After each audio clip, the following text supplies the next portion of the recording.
O Bom Dia Paraíba mostrou ontem ao vivo, um problema antigo no bairro Expedicionários, em João Pessoa. A semana começando já com dor de cabeça. Uma nova cratera se abriu no cruzamento da principal avenida do bairro. O trânsito sendo desviado pelas ruas paralelas. E aí a terça-feira amanhece com obras, né, Vieira? E essa complicação toda. O que é que você tem de informação? Como é que está a situação por aí? Será que vai demorar para resolver, hein? Oi, Denise, olha só, mais uma vez bom dia para você, bom dia para quem está chegando agora no Bom Dia Paraíba. A gente fala ao vivo aqui do trecho da Avenida dos Expedicionários, é uma das avenidas aqui do bairro da Torre, e a avenida conhecida por esses problemas das crateras, né? Já desde 2017, ontem a gente teve de manhã aqui, a cratera aqui abriu no domingo de noite e ontem o pessoal veio fazer a intervenção e abriu ainda mais o buraco para que pudesse ser feito aí o serviço de reparo. A gente vê que as máquinas estão aqui, os serviços devem ser retomados daqui a pouco, né? Mas a gente vê que existe uma intervenção do pessoal, né, que presta serviço aí para a Cagepa para resolver esse problema aqui. E hoje a gente quer entender o que está acontecendo aqui na Avenida dos Expedicionários. E para isso a gente convidou o engenheiro sanitarista José Dantas, está aqui conosco, para nos explicar um pouco do que acontece aqui, desse comportamento, né, dessa rede, acreditamos que seja de esgoto, e esses problemas recorrentes aqui. Engenheiro José Dantas, que representa a Associação Brasileira de Engenheiros Sanitaristas e também tem uma vasta experiência com a engenharia sanitária aqui de João Pessoa. A gente gostaria de saber, assim, entender porque desde 2017 são recorrentes esses buracos aqui na Avenida dos Expedicionários na Torre. Bom dia. Bom dia, Vieira. Bom dia, telespectadores do programa Bom Dia Paraíba. Bom dia, Denise. Me permita, Vieira, contextualizar um pouco essa história, né? Para se fazer qualquer implantação de redes do serviço de saneamento básico, especificamente este aqui, que é uma rede de esgoto sanitário, é necessário um projeto. E o projeto que foi implementado nesta rede foi um projeto desenvolvido pelo engenheiro Saturnino de Brito, o patrono da engenharia sanitária do Brasil, no final dos anos 60 e início dos anos 70. E o filho dele é que assinou esse projeto e por volta de 1972 essas redes aqui do Expedicionários e esta daqui foi implantada. Então, veja só, isso é uma contextualização importante porque já faz mais de 50 anos que essa rede foi instalada. Na engenharia sanitária, para tubulações de esgoto e as demais, existe uma coisa que a gente chama vida útil, que é o tempo em que essa tubulação, ela, vamos dizer assim, ela funciona de acordo com os padrões da norma. E aí a gente vai caminhando aqui para acompanhar também o Cardoso, né, nessa sua explicação, né, para a gente entender um pouquinho perto das imagens aqui. E aí então tem mais de 50 anos que essa rede existe. Isso. E os problemas seriam inevitáveis nesse momento. Isso, e a vida útil dos processos de implantação desse sistema, que são tubos de concreto armado, são 30 anos. Né? Então, veja só, 30 anos a vida útil, nós estamos com 50 anos. Além disso, eu queria colocar possibilidades. Nós estamos apenas fazendo uma investigação visual. Existem fatores internos a este sistema de rede de esgotos aqui e fatores externos. Quais são os fatores internos? Os fatores internos, a rede de esgoto, ela transporta o esgoto que é gerado em nossas casas. O esgoto é gerado em nossas casas. O que é o esgoto que é gerado em nossas casas? O banho, quando a gente toma banho, é esgoto. A utilização a privada, né, é esgoto, e as águas de cozinha. Então as águas residuais e servidas constituem o que nós chamamos de esgoto sanitário. Ele é conduzido por essa tubulação e por essa condução ele gera gases. Esses gases, alguns a gente já ouviu falar, o metano, o gás sulfídrico, que é aquele cheirinho de ovo podre, quando a gente passa perto tem. Então tem alguns gases que são agressivos. Aí imagine só, essa tubulação ela tem 50 anos, vida útil de 30, e esses gases aí vão afetando a parte interna do tubo durante esses 50 anos. Vai entrando na parte de revestimento interno do concreto, afeta a malha de ferro, né? A armação de ferro, é concreto armado, e aí o que acontece? Depois de um determinado tempo ele colapsa, o tubo rompe e aí esse esgoto ele começa a vazar, dependendo da vazão que está passando dentro. Isso é um fator interno importante. O segundo fator interno importante é que pode acontecer, nós estamos próximos aqui da usina 1, que é uma usina que recebe parte do esgoto da cidade e ela transporta esses resíduos para o ROD, para a pedreira chamada Pedreira 7.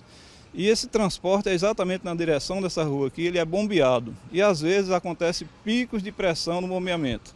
Então você imagina durante 50 anos acontecendo picos que não são constantes, mas isso também vai afetando a estrutura interna desse tubo. Isso é um segundo fator interno importante. E os externos, quais são os fatores externos? Aqui, se Cardoso filmar ali, a gente vê lá na Boca de Lobo, na direção da Boca de Lobo, você tem um tubo rompido de águas pluviais, lá na direção daquela Boca de Lobo. Então essa Boca de Lobo ela rompeu e aí o volume de águas que são transportadas para águas pluviais é muitas vezes maior do que o esgoto. Então essa água vai derramando aqui ao longo do tempo, vai afetando o solo, carreando o solo e vai afetando para que isso colapse. E o último fator externo que pode acontecer é a questão do solo. Nós em João Pessoa nós estamos aqui na formação Barreiras, é uma formação geológica bem conhecida. Se a gente olhar bem para o solo, ele é um solo com característica areno-argilosa, ele tem um pouco de areia. E esse rompimento da tubulação de águas pluviais aqui pode ter afetado esse solo e ter produzido um fenômeno que a gente chama de dissolução do solo. O que é a dissolução do solo? É o carreamento de partículas minerais importantes que fazem a resistência do solo. E aí, ao longo do tempo, isso vai e colapsa. Então, assim, em linhas gerais, pode ter acontecido um fator interno, um externo, dois internos, ou um conjunto desses fatores que ocorreram com isso. Mas é preciso se fazer investigações geológicas na questão do solo e a CAGEPA fazer, que ela deve estar fazendo, né, tem um corpo técnico adequado para tratar essa solução. E aí existe essa recorrência, essa situação, né, com todos esses fatores, né, vai implicando nessa questão que o senhor está falando, né, vida útil, a idade, né, do sistema, né, a questão, né, tanto geológica como também as externas. A gente sabe que hoje existe até, por exemplo, um trânsito mais intenso, né, o que também interfere nessas tubulações antigas. E a gente fica, inclusive, até querendo entender por que, de repente, isso não é trocado de uma vez só, né, e fica realmente dessa forma fracionada, né? Sim, isso Vira, faz parte do planejamento, né, da Companhia de Saneamento da CAGEPA. Imagina só, esse serviço aqui, eu penso que vai levar de 2 a 3 semanas. É um trecho de 20 metros, no máximo. Imagina você trocar 100 metros, 200 metros, como seria esse processo?